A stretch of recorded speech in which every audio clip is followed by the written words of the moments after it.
Welcome to one nation Telugu news. ముందుగా headlines చూద్దాం. కృష్ణా జలాలపై అసెంబ్లీలో చర్చ. హరీష్ రావు చేసిన వ్యాఖ్యలపై స్పందించిన సీఎం రేవంత్ రెడ్డి. కృష్ణా జలాలపై చర్చ సాగుతుంటే కేసీఆర్ ఫామ్ హౌస్ కే పరిమితమయ్యారని ఆరోపణ.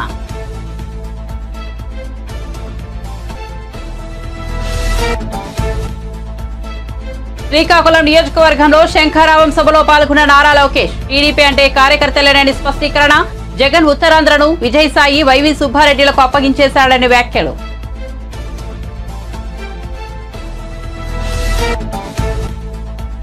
కేసీఆర్ పై మంత్రి కోమిరెడ్డి వ్యాఖ్యలపై హరీష్ రావు ఆగ్రహం. వ్యాఖ్యలకు బేషరతుగా క్షమాపణ చెప్పాలని అసెంబ్లీలో డిమాండ్.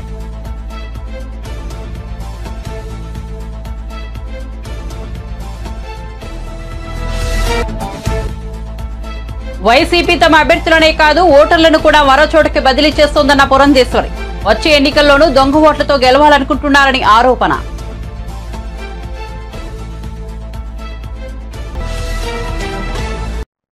ఇక వార్త వివరాల్లోకి వెళ్తే ఒక ఆయనను 2009లో కరీంనగర్ ప్రజలు తరిమి కొడితే అక్కడి నుంచి పారిపోయి పాలమూరు జిల్లాకు వలస వచ్చారని, మహబూబ్ నగర్ వాసులు ఆయన్ను ఎంపీగా గెలిపించారని ముఖ్యమంత్రి రేవంత్ రెడ్డి అసెంబ్లీలో బీఆర్ఎస్ అధినేత కేసీఆర్ ను ఉద్దేశించి అన్నారు. కృష్ణా జలాలపై చర్చ సందర్భంగా హరీష్ రావు చేసిన వ్యాఖ్యలపై సీఎం రేవంత్ రెడ్డి స్పందించారు. అసెంబ్లీలో హరీష్ రావు పచ్చి అబద్దాలు మాట్లాడారని మండిపడ్డారు. అసెంబ్లీలో కృష్ణా జలాలపై చర్చ సాగుతుంటే ప్రధాన ప్రతిపక్ష నేత కేసీఆర్ చర్చలో పాల్గొనకుండా ఫామ్ హౌస్ కే పరిమితమయ్యారని ఆరోపించారు. దక్షిణ తెలంగాణ కృష్ణా జలాలపై ఆధారపడి ఉందన్నారు. తెలంగాణ సమాజానికి వాస్తవాలు చెప్పాల్సిన అవసరం ఉందన్నారు. ప్రాజెక్టులను కేంద్ర ప్రభుత్వానికి అప్పగించేదే లేదని, కృష్ణా జలాల్లో 68% వాటా తెలంగాణకు ఇవ్వాల్సిందేనని ప్రత్యేక తీర్మానం ప్రవేశపెట్టినప్పుడు ప్రధాన ప్రతిపక్ష నేత హుందాగా సభకు వచ్చి మద్దతు పలకాల్సింది అన్నారు. మనం తెలంగాణ హక్కులు, తెలంగాణ నీటి కోసం ఒకే మాట మీద నిలబడ్డామని, ఆంధ్రప్రదేశ్ కు కేంద్రానికి ఒక సందేశాన్ని పంపించాల్సిన సందర్భంలో ప్రతిపక్ష నేత సభకు రాకుండా ఫామ్ హౌస్ లో దాక్కున్నారని విమర్శించారు. సమాజానికి నీళ్ళు అనేవి ప్రాణప్రదాయిని. ముఖ్యంగా దక్షిణ తెలంగాణ, మహబూబ్ నగర్, రంగారెడ్డి, నల్గొండ, ఖమ్మం జిల్లా వరకు కృష్ణానది జలాల మీదనే ఆధారపడి జీవితాలు కొనసాగిస్తున్నాము. మహబూబ్ నగర్ జిల్లా 10 లక్షల మందికి పైగా వలసలు పోయి తట్ట పని, పార పని, మట్టి పని, బొగ్గుబాయి, ముంబై లాంటి వలసలు పోవడానికి కారణము 2009లో ఒక వ్యక్తి కరీంనగర్ జిల్లా ప్రజలు తరుముతే అక్కడి నుంచి పారిపోయి పాలమూరు జిల్లాకు వలస వస్తే అయ్యో పాపం వలస వచ్చిండని చెప్పి ఆదరించి ఎంపీగా గెలిపిస్తే పోయి అదే పత్తాటు పోయిండు. హరీష్ రావు గారు ఎన్నిసార్లు చదివినా నేను ఒక్కటే మాట చెప్పదలుచుకున్నా, డిలేకి తేడా ఉంది. ఒకవేళ ఇంగ్లీష్ వీరికి రాకపోతే వెనకాల ఒక ఆయన ఇంగ్లీష్ షానొచ్చు అన్నట్టు ఆయన ఉన్నాడు, ఆయనను అడుగుండ్రి. సింపుల్ గా దీంట్లో ఏంది, you are also aware of the fact that both the states have agreed in principle to hand over the control of common projects, అయి శ్రీశైలం అండ్ ఎన్ఎస్పి అంటే Nagarjuna Sagar project. In terms of gazette notification dated 15/7/2021 15/7/2021 లో ప్రాజెక్టులు ఏవేవి ఎట్లా hand over చేయాలనో complete గా gazette notify చేసింది అధ్యక్ష 15/7/2021. తర్వాత ఏమన్నారు వారు, but for want of finalisation of operational protocol of both dams handing over process being delayed. దీని అర్థము మేము కొన్ని కార్యక్రమాల వల్ల దీన్ని అప్పచెప్పడానికి కొంత ఆలస్యమే అయింది తప్ప మేము దీన్ని ఎక్కడ వ్యతిరేకిస్తలేదు. తెలంగాణ సమాజానికి నీళ్ళు అనేవి ప్రాణప్రదాయిని. ఏపీలో టీచర్ పోస్టుల నియామకాలకు రాష్ట్ర ప్రభుత్వం నేడు డిఎస్సి నోటిఫికేషన్ విడుదల చేసింది. 6100 టీచర్ పోస్టుల భర్తీ కోసం విద్యాశాఖ మంత్రి బొత్స సత్యనారాయణ నోటిఫికేషన్ విడుదల చేశారు. ఎస్జిటీలు 2280, స్కూల్ అసిస్టెంట్లు 2299, టీజీటీలు 1264, పీజీటీలు 215, ప్రిన్సిపల్స్ 42 పోస్టులకు నోటిఫికేషన్ విడుదల చేశారు. నేటి నుంచి ఫిబ్రవరి 21 వరకు ఫీజు చెల్లింపు గడువు, ఫిబ్రవరి 22 వరకు దరఖాస్తుల స్వీకరణ, మార్చి 5 నుంచి హాల్ టికెట్ డౌన్లోడింగ్ అవకాశం ఉంటుందని అధికారులు వెల్లడించారు. మార్చి 15 నుంచి 30 వరకు ఆన్లైన్లో పరీక్షలు నిర్వహించనున్నారు. ఉదయం 9:30 నుంచి మధ్యాహ్నం 12 గంటల వరకు ఒక సెషన్, మధ్యాహ్నం 2:30 నుంచి సాయంత్రం 5 గంటల వరకు రెండవ సెషన్ నిర్వహించనున్నట్లు తెలిపారు. 2018 సిలబస్ ప్రకారమే డిఎస్సి పరీక్షల నిర్వహణ ఉంటుందని, జనరల్ కేటగిరీ అభ్యర్థులకు గరిష్ట వయోపరిమితి 44 సంవత్సరాలు, రిజర్వ్డ్ కేటగిరీ అభ్యర్థులకు గరిష్ట వయోపరిమితి మరో 5 ఏళ్లు పెంచినట్లు తెలిపారు. పూర్తి వివరాలకు సైట్ను సందర్శించాలన్నారు. ఎవరైతే డిఎస్సి కోసం ఎదురు చూస్తున్నా అందరికీ కూడా ఆ రోజు చెప్పాం, 4-5 రోజుల్లో నోటిఫికేషన్ పోతున్నాం. ఆ రోజు నుంచి ప్రక్రియ ప్రారంభమవుతుంది. దాన్ని 12వ తారీఖు నుంచి ఆ ప్రక్రియలో మీ అందరూ కూడా మీ అవకాశాలు చూసుకుని అందరూ కూడా దాంట్లో ఇన్వాల్వ్ అవ్వాలని చెప్పి రిక్వెస్ట్ చేయడం జరిగింది. ఆ ప్రకారమే ఈరోజు వెబ్సైట్ని ఇవాళ లాంచ్ చేస్తున్నాము. దీంట్లో ఈ నోటిఫికేషన్ సంబంధించిన ఎన్ని సెంటర్స్ ఉన్నాయి, ఎక్కడెక్కడ ఉన్నాయి, ఏ తేదీల్లో ఉన్నాయి, ఎవరికి అవకాశం ఉన్న దగ్గర వారు డిఎస్సి కానీ అలాగే టెట్ కానీ ఈ రెండింటికి సంబంధించిన పూర్తి సమాచారాన్ని మీరు ఇచ్చిన వెబ్సైట్లో నోటిఫికేషన్ ఉంటుంది. దాంతోపాటు ముందుగా 2 జీవోలను కూడా ఈరోజు విడుదల చేస్తున్నాము. 0 నెంబర్ 11, 0 నెంబర్ 12. దాంట్లో వచ్చి విధానం అంటే ఎవరు క్వాలిఫై అవుతారు, ఏ సబ్జెక్ట్స్కి ఎన్ని మార్కులు ఉంటాయి, ఏ రకంగా వాటిని విధి విధానాన్ని కూడా ఈ జీవోల్లో ఇవి పొందుపరుచున్నాం. సో కాబట్టి ఇవాళ ఒకటిగా ముందేసుకున్నాం. ఈ జీవోలకు సంబంధించి మా ప్రిన్సిపల్ రెడ్డి గారు, ప్రవీణ్ ప్రకాష్ గారు దీంట్లో ఉన్న కాంటెంట్ ఏంటి, ఏమి ఈ జీవోల్లో ఉన్న ఆబ్జెక్ట్ అన్ని ఎవ్రీథింగ్ అంతా కూడా వారు ఎక్స్ప్లెయిన్ చేస్తారు. అలాగే కమిషనర్ గారు సురేష్ గారు వచ్చి నోటిఫికేషన్ సంబంధించిన అంశాలని మొత్తం అన్నింటి కూడా డీటెయిల్డ్గా వారు ఎక్స్ప్లెయిన్ చేస్తారు. ఆ తర్వాత మనం ఈ వెబ్సైట్ని వీటిని ఇప్పుడు ఇక్కడ లాంచ్ చేయడం జరుగుతుంది. ఆ తర్వాత ఇంకేమైనా మీకున్న ఇంకా అదనంగా సమాచారం కావాల్సి వచ్చినా మీకు ఏమైనా సందేహం ఉంటే అవన్నీ కూడా దాన్ని నివర్తిస్తాం. ఇవన్నీ కూడా పూర్తిగా కూడా పారదర్శకంగా ట్రాన్స్పరెంట్గా ఇక్కడ డిస్కస్ చేద్దాం. రాష్ట్రంలో ఉన్న ఎవరైతే డిఎస్సి కోసం ఎదురు చూస్తున్నా అందరికీ కూడా ఆ రోజు చెప్పాం, 4-5 రోజుల్లో నోటిఫికేషన్ పోతున్నాం. ఆ రోజు నుంచి ప్రక్రియ ప్రారంభమవుతుంది. దాన్ని 12వ తారీఖు నుంచి ఆ ప్రక్రియలో మీ అందరూ కూడా. టీడీపీ జాతీయ ప్రధాన కార్యదర్శి నారా లోకేష్ శ్రీకాకుళం జిల్లాలో శంకరావం యాత్ర కొనసాగించారు. తొలుత నరసన్నపేట నియోజకవర్గంలో సభలో పాల్గొన్న నారా లోకేష్ శ్రీకాకుళం నియోజకవర్గంలో సభకు హాజరయ్యారు. ఈ సభలో ఆయన ప్రసంగిస్తూ టీడీపీ అంటే కార్యకర్తలేనని స్పష్టం చేశారు. కొందరు నేతలు వచ్చారు వెళ్లారు, కానీ పార్టీకి అప్పుడు ఇప్పుడు ఎప్పుడు అండగా ఉండేది కార్యకర్తలు మాత్రమేనని కొనియాడారు. ఒక ఇసుకలో దోచేస్తున్నాడు ఈ జగన్. అందుకే ఇక్కడున్న ప్రజలందరూ చెప్తున్నా, 2 నెలలు ఓపిక పట్టండి. జనసేన తెలుగుదేశం ప్రభుత్వం వస్తుంది.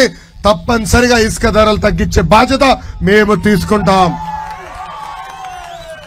ఈ జగన్ ని చూస్తే ఒక కట్టింగ్ ఫిట్టింగ్ మాస్టర్ గుర్తొస్తాడు. ఏంటది? Cutting fitting master.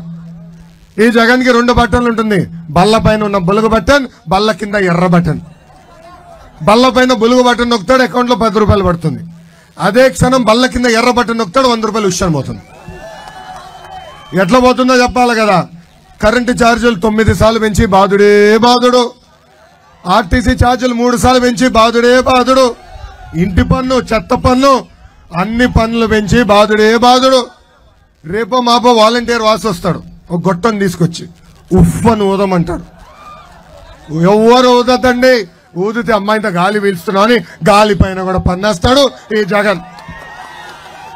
ఇంకా president medal, Andhra gold, boom quarter bottle పైన కూడా బాధుడే బాధుడు.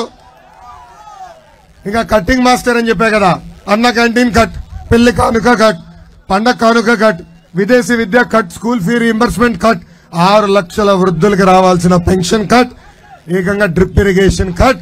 ఇట్లా భారతదేశ చరిత్రలోనే 100 సంక్షేమ కార్యక్రమాలు కట్ చేసిన ఏకైక ముఖ్యమంత్రి ఈ జగన్.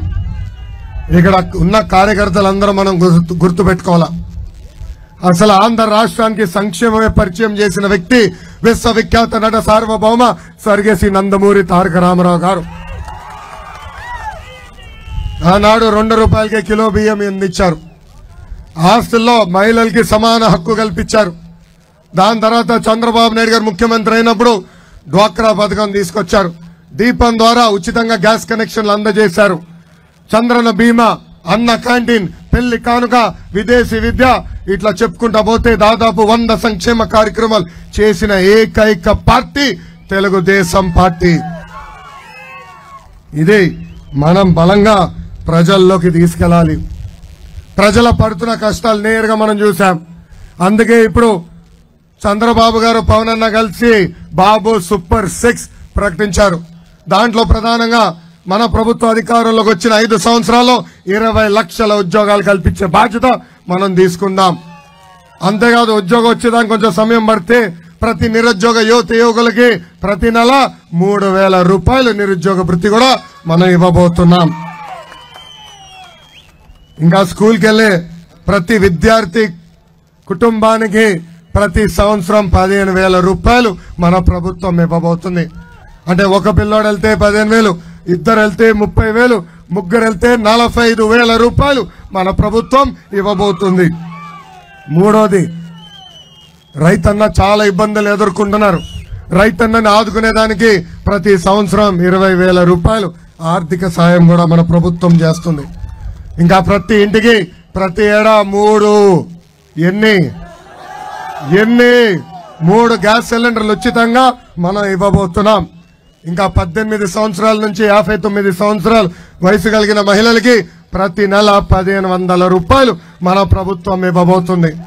అంటే సంవత్సరానికి 18,000, 5 సంవత్సరాల్లో 90,000 రూపాయలు మన ప్రభుత్వం మహిళలకి ఇవ్వబోతుంది. ఇంకా ఉత్తరాంధ్రకి పట్టిన శని జగన్ 3 రాజధానులన్నీ మన జీవితాలతో 3 ముక్కలు ఆటలు ఆడుతున్నారు. ఇక్కడున్న యువతను అడుగుతున్నా, ఉత్తరాంధ్ర కనీసం ఒక్క పరిశ్రమను తీసుకొచ్చాడా? ఒక్కరికైనా ఉద్యోగం కల్పించాడా?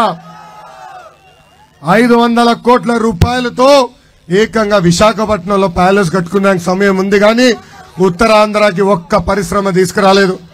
ఎన్నికల ముందల విశాఖ రైల్వే జోన్ కి అవసరమైన నిధులు కేటాయిస్తానని హామీ ఇచ్చి కనీసం 1 రూపాయి కేటాయించలేదు. రైల్వే జోన్ కి అవసరమైన భూములు కూడా. శ్రీకాకుళం నియోజకవర్గంలో నిర్వహించిన టీడీపీ శంఖారావం సభలో ఎంపీ కింజరపు రామ్మోహన్ నాయుడు కూడా పాల్గొన్నారు. ఈ సందర్భంగా ఆయన ప్రసంగిస్తూ రాబోయే కాలంలో టీడీపీ జనసేన విజయానికి నాంది పలుకుతూ యువనేత లోకేష్ శంఖారావం యాత్ర చేపట్టారని వెల్లడించారు. యోగులం పాదయాత్ర తమ ప్రాంతానికి కూడా వస్తుందని, ఎంతో ఆశతో తామంతా ఎదురు చూశామని, లోకేష్ పాదయాత్ర భీమిలిలోనే నిలిచిపోవడంతో నిరాశ చెందామని రామ్మోహన్ నాయుడు తెలిపారు. అయితే మాట మీద నిలబడి ఈ రోజు తమ నియోజకవర్గానికి వచ్చినందుకు లోకేష్ కు ధన్యవాదాలు తెలుపుకుంటున్నామని అన్నారు. నాయకుడు ఈరోజు ఆఖరికి ముగింపు సభ విజయనగరంలో భీమిల్లోనే అయిపోయిందనంటే ఒక పక్కన చాలా నిరాశపడ్డాం. అయ్యో మా యువ నాయకుడు నారా లోకేష్ గారిని మేము చూడలేకపోయాం, ఆయనతో కలిసి నడవలేకపోయామన్న బాధ ఉన్నా మాట మీద నిలబడి మీరు ఆ రోజు మాట ఇచ్చారు, మా శ్రీకాకుళం జిల్లా వస్తామని మాట మీద నిలబడి ఈ రోజు మళ్ళీ మా జిల్లాకి, మా నియోజకవర్గానికి వచ్చి మా ప్రజల్లో ఇంత ఉత్సాహం నింపినందుకు ప్రత్యేకమైనటువంటి ధన్యవాదాలు లోకేష్ అన్న గారికి తెలియజేస్తున్నాం.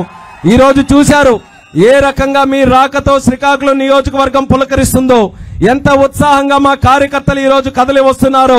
ఒక ఆడపడుచులే కాదు, మహిళలతో పాటు రైతులు గాని, యువకులు గాని ప్రతి ఒక్కరు కూడా ఈ రోజు కలిసికట్టుగా ఈ యొక్క సభని ఇంత విజయవంతంగా ముందుకు వచ్చారనంటే అందరి చూపు మీ మీద ఉంది, అందరి తాలూకా ఆశ కూడా మీ మీద ఉందనేది కూడా లోకేష్ అన్న గారికి ఈ సందర్భంగా తెలియజేసుకుంటున్నాను.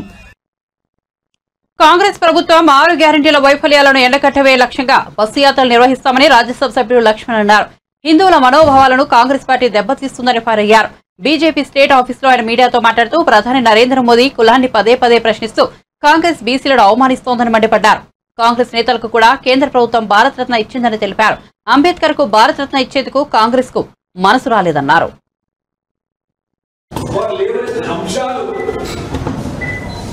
వాటి మీద సమాధానం ఈ దేశ ప్రజానికానికి వారు చెప్పకుండా రాజకీయంగా ఎదురుదాడి చేయడం, నరేంద్ర మోడీ గారి యొక్క కులాన్ని పదే ప్రస్తావించి మొత్తం ఓబీసీలను అవమానపరచడం, ఈ దేశం ఈరోజు గమనిస్తా ఉంది. నెహ్రూ గారి యొక్క పాలనలో ఏ రకంగా ఎస్సీ ఎస్టీలను బీసీలను నాయకత్వాన్ని వారి ప్రయోజనాలను అణిచివేశాడో చాలా స్పష్టంగా నరేంద్ర మోడీ గారు నెహ్రూ గారు ప్రధానమంత్రి హోదాలో ముఖ్యమంత్రి అందరూ కూడా లేఖలు రాసి ఎస్సీ ఎస్టీ బీసీల రిజర్వేషన్ అంశం వచ్చినప్పుడు ఈ రకమైన రిజర్వేషన్ కనుక దేశంలో అమలు చేసినట్లయితే ప్రతిభ పూర్తిగా మంట కలిసిపోతుంది. 2వ శ్రేణి సెకండ్ గ్రేడ్ సిటిజన్స్ ఈ దేశం తయారు చేస్తుంది. 80% కూడా ఈ కులాల పేరు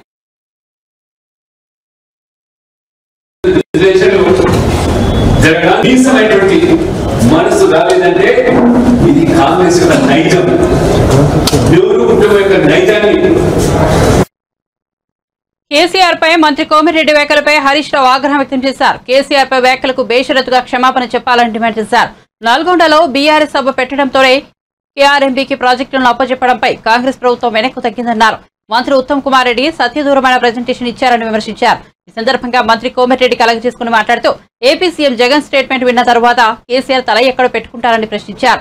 ఎన్నికల్లో బీఆర్ఎస్ కు నల్గొండ ప్రజలు చెప్పుతో కొట్టినట్టు సమాధానం ఇచ్చారని చెప్పారు. దీంతో మంత్రి వ్యాఖ్యలపై హరీష్ రావు అభ్యంతరం తెలిపారు.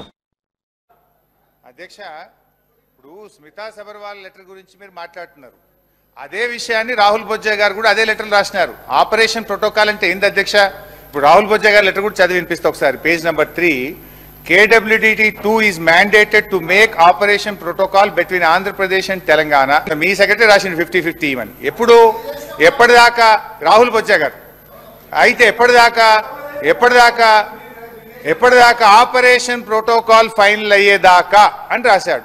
అదే విషయాన్ని స్మితా సబర్వాల్ రాసింది తప్ప ఇంట్లో కొత్త విషయం లేదు. అనవసరంగా ఇంట్లో అనలేదో ఉందని చెప్పాల్సిన అవసరం అంతకంటే లేదు.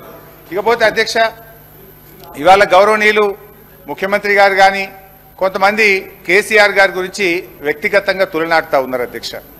వాస్తవానికి తెలంగాణ ఉద్యమం ప్రారంభించినప్పటి నుంచి కూడా కేసీఆర్ గారి మీద చాలా మంది గత సమైక్యవాదులు, అప్పటి కాంగ్రెస్ నాయకులు, వాళ్ళ అడుగులకు మడుగులు వస్తే కొంతమంది తెలంగాణ నాయకులు కూడా వ్యక్తిగతంగా ఆయన దూషించే ప్రయత్నం చేసినారు.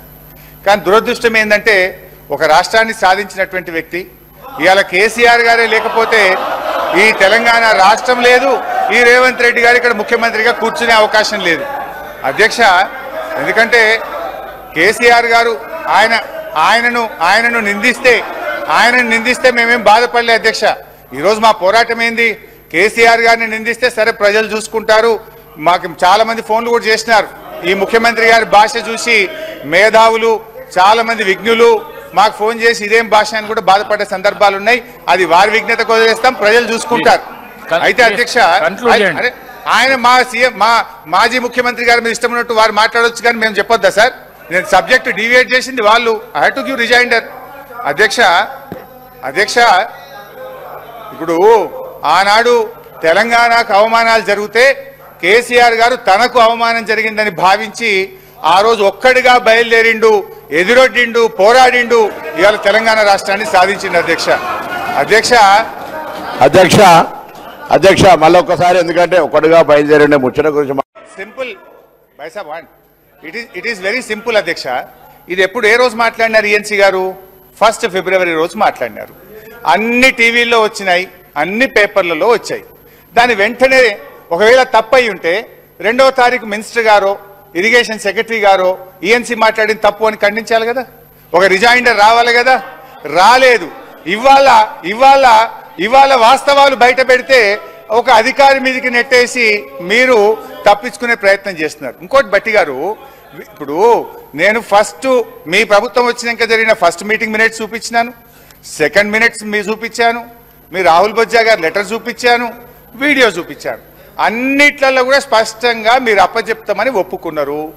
అది కూడా మీరు ఎప్పుడు చేరుకున్నారు? మేము బయటకు వచ్చి పోరాటం చేస్తామని మిమ్మల్ని గట్టిగా ప్రశ్నించిన తర్వాత ఇవాళ అసెంబ్లీలో తీర్మానం పెట్టారు. అయితే అధ్యక్ష, నేను ఒక విషయం రిక్వెస్ట్ చేస్తున్నా మీతో. మీ తీర్మానానికి మేము సంపూర్ణంగా మద్దతు తెలియజేస్తాం.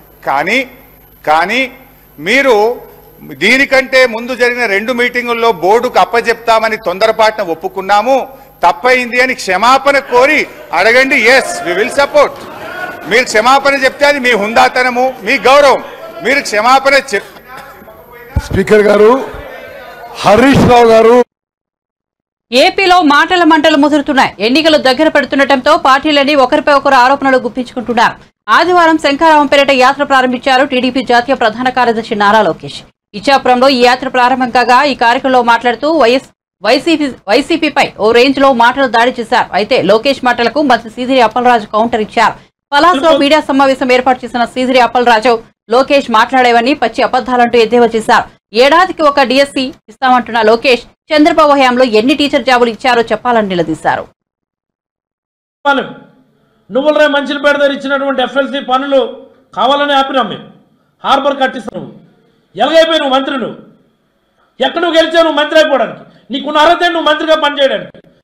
చంద్రబాబు మంత్రి అయిపోతావు నువ్వు ఏంటిది నాకు అర్థం కాదు.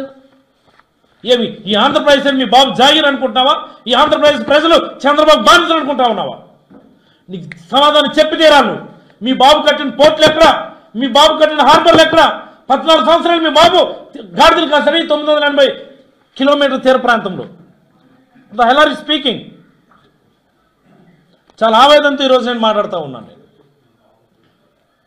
ఈ రాష్ట్రంలో ఉద్యోగాల గురించి చాలా పెద్ద ఎలివేషన్ ఇచ్చాడు. మీరు అబ్జర్వ్ చేశారో లేదు? ఉద్యోగాల గురించి మాట్లాడుతూ డిఎస్సి ఉద్యోగాలు మనము 6,100 ఉద్యోగాలు ఇచ్చామని చెప్పి, మరి వాళ్ళ నాన్న హయాంలో ఎన్ని ఉద్యోగాలు వచ్చాయని చెప్పి విశ్వవిఖ్యాత నవరస నట సార్వభౌమ నందమూరి తారక రామారావు గారు అలాగే చంద్రబాబు గారు కలిపి 1,70,00,000 ఉపాధ్యాయ ఉద్యోగాలు ఇచ్చాం. ఏంద్రా బాబు ఇది నాకు అర్థం కాదు. 1,70,00,000 ఉపాధ్యాయ ఉద్యోగాలేమో ఇచ్చారట. ఎక్కడున్నాయి? ఎక్కడున్నాయి? మీరెవరు విన్నారా లేదా స్పీచ్లో? బాబు ఈనాడు వారు ఎక్కడ విన్నారా నాయనా? అయ్యా ఏబిఎన్ వారు మీరు కూడా విన్నారా? ఇది TV5 వారు ఎవరు లేరా ఇక్కడ? దయచేసి ఆ 1,70,00,000 ఉపాధ్యాయ ఉద్యోగాలు ఎక్కడో మాకు చూపించాలా. దానికి మళ్ళీ ఎలివేషన్ విశ్వవిఖ్యాత నవరస నట సార్వభౌమ నందమూరి తారక రామారావు గారట. రామారావు గారు తక్కువ చేసిన మాట్లాడడం. నువ్వు తప్పు మాట్లాడుతున్నావో, రైట్ మాట్లాడుతున్నావో, తెలిసి మాట్లాడుతున్నావో, తెలియక మాట్లాడుతున్నావో ఏడితే నాకు అర్థం కాదు.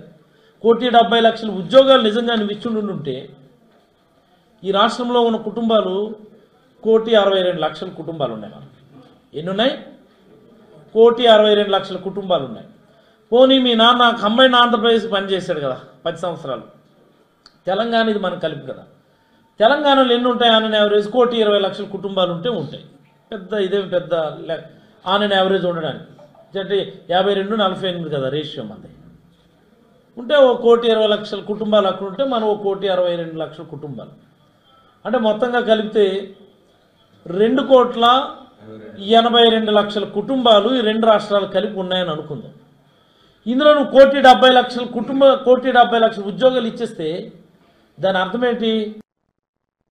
ఏపీలో ఎన్నికల వేడి పెరిగే కొద్దీ అధికార పక్షం వైసీపీలో అసంతృప్తుల సంఖ్య అంతకంతకు అధికమవుతోంది.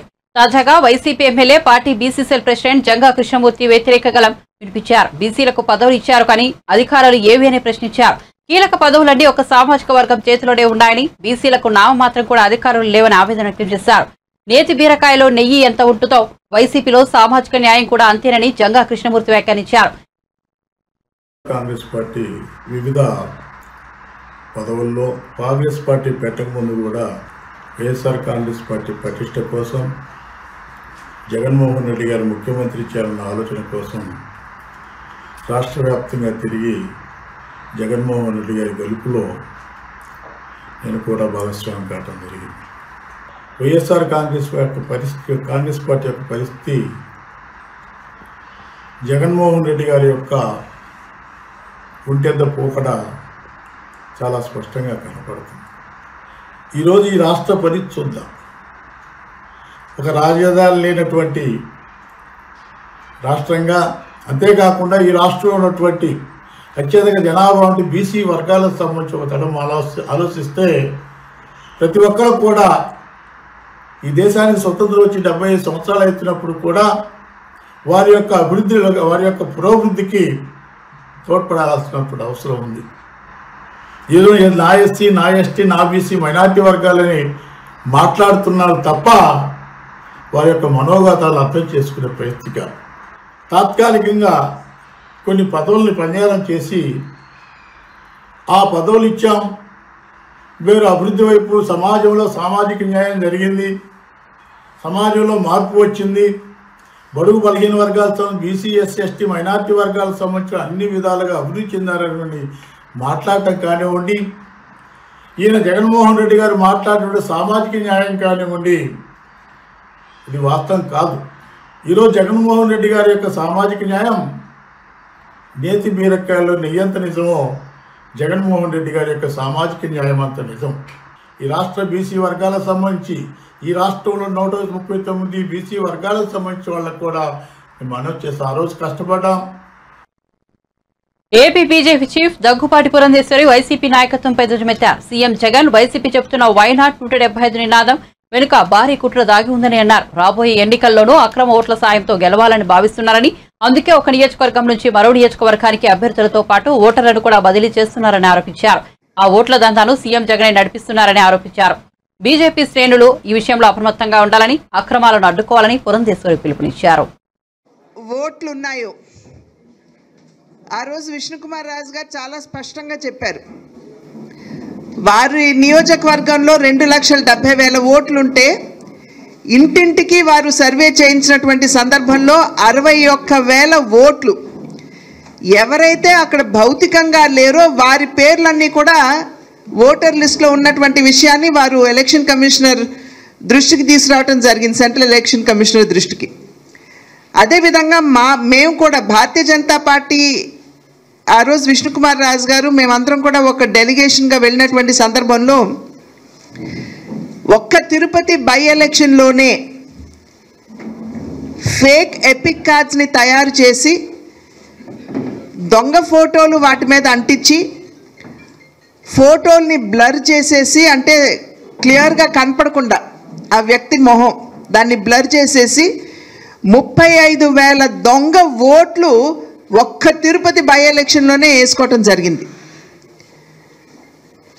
ఎప్పుడైతే మేము రుజువులతో సహా మేము తీసుకుని వెళ్ళి ఎలక్షన్ కమిషనర్ గారికి ఇచ్చామో వారు వెంటనే దాని మీద దర్యాప్తు చేయించడం, మొన్న గిరీష్ గారు అనేటువంటి ఒక ఆఫీసర్ని సస్పెండ్ చేయటం, నిన్న ఇంకొక ఐఏఎస్ ఆఫీసర్ మీద యాక్షన్ తీసుకోవటం, ఇవాళ మీడియాలో చూస్తే ఐపీఎస్ల మీద కూడా ఇవాళ చర్యలు తీసుకోవటం జరిగింది.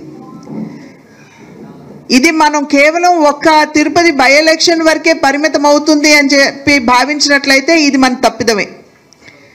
ఎందుకంటే నిన్న మొన్న మనకి వచ్చినటువంటి సమాచారం ప్రకారం ఏదైతే జగన్మోహన్ రెడ్డి గారు అభ్యర్థుల్ని మారుస్తున్నారు, ఇప్పుడు నర్సరావుపేట నుండి విడుదల రజనీ గారిని తీసుకొచ్చి గుంటూరు వెస్ట్ అని చెప్పి అన్నారు, చిలుకూరుపేట నుండి నర్సరావుపేట కాదు చిలుకూరుపేట నుండి తీసుకొచ్చి గుంటూరు వెస్ట్ అని చెప్పి అంటున్నారు. అన్నటువంటి సందర్భంలో దగ్గర 10,000 మంది ఓటర్స్ వాళ్ళ అనుయాయులు ఎవరైతే ఉన్నారో వారిని తీసుకొని వచ్చి ఇక్కడ గుంటూరు వెస్ట్లో నమోదు చేయించుకునేటువంటి ప్రక్రియ లోపాయకారిగా జరుగుతున్నది. ఇది ఒక ఎగ్జాంపుల్ మాత్రమే నేను చెప్పేది. ఆ రకంగా ఒక నియోజకవర్గంలో ఉన్నటువంటి ఓటర్ని ఇంకొక నియోజకవర్గానికి తీసుకుని వెళ్ళి పెద్ద సంఖ్యలో అక్కడ వారి పేర్లు నమోదు చేసి ఎక్కడైతే అభ్యర్థుల మార్పు జరుగుతున్నదో కనుకనే కాబోలు వైఎస్ఆర్సీపీ నాయకులు కావచ్చు, స్వయంగా జగన్మోహన్ రెడ్డి గారు కావచ్చు, వై నాట్ 175 అంటున్నారు. అంటే ఈ రకంగా దొంగ ఓట్లు వేయించుకుని దొంగ ఎపిక్ కార్డులు సృష్టించి ఓటర్ని ఒక నియోజకవర్గం నుండి ఇంకొక నియోజకవర్గానికి తీసుకుని వచ్చి వారిని అక్కడ నమోదు చేసి ఓట్లు దండుకునేటువంటి ప్రక్రియ ఏదైతే జరుగుతుందో ఇది ప్రజలు గమనించాలి అని చెప్పి చేస్తున్నటువంటి అభ్యర్థన. దీని మీద సెంట్రల్ ఎలక్షన్ కమిషన్ గారికి ఇంతకు ముందు మేము ఫిర్యాదు చేసినటువంటి సందర్భంలో యాక్షన్ తీసుకోవడం జరిగింది. మరి ఒక్కసారి కూడా ఈ విషయాలన్నీ వారి దృష్టికి మేము తీసుకువెళ్ళటం జరిగింది. అదేవిధంగా ఇవాళ చూసినట్లయితే పెద్ద సంఖ్యలో బులెటిన్ ముగించే ముందు హెడ్లైన్స్ మరోసారి చూద్దాం. కృష్ణా జలాలపై అసెంబ్లీలో చర్చ. హరీష్ రావు చేసిన వ్యాఖ్యలపై స్పందించిన సీఎం రేవంత్ రెడ్డి. కృష్ణా జలాలపై చర్చ సాగుతుంటే కేసీఆర్ ఫామ్ హౌస్ కే పరిమితమయ్యారని ఆరోపణ.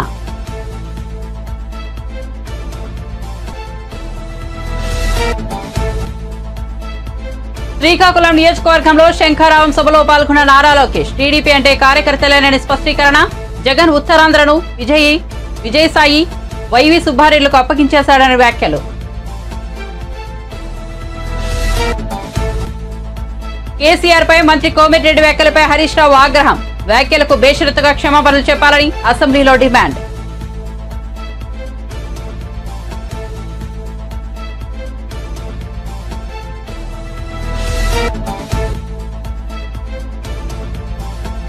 వైసీపీ తమ అభ్యర్థులనే కాదు ఓటర్లను కూడా మరో చోటికి బదిలీ చేస్తుందన్న పురంధేశ్వరి. వచ్చే ఎన్నికల్లోనూ దొంగ ఓట్లతో గెలవాలనుకుంటున్నారని ఆరోపణ. మరిన్ని అప్డేట్స్ కోసం చూస్తూనే ఉండండి వన్ నేషన్ తెలుగు న్యూస్.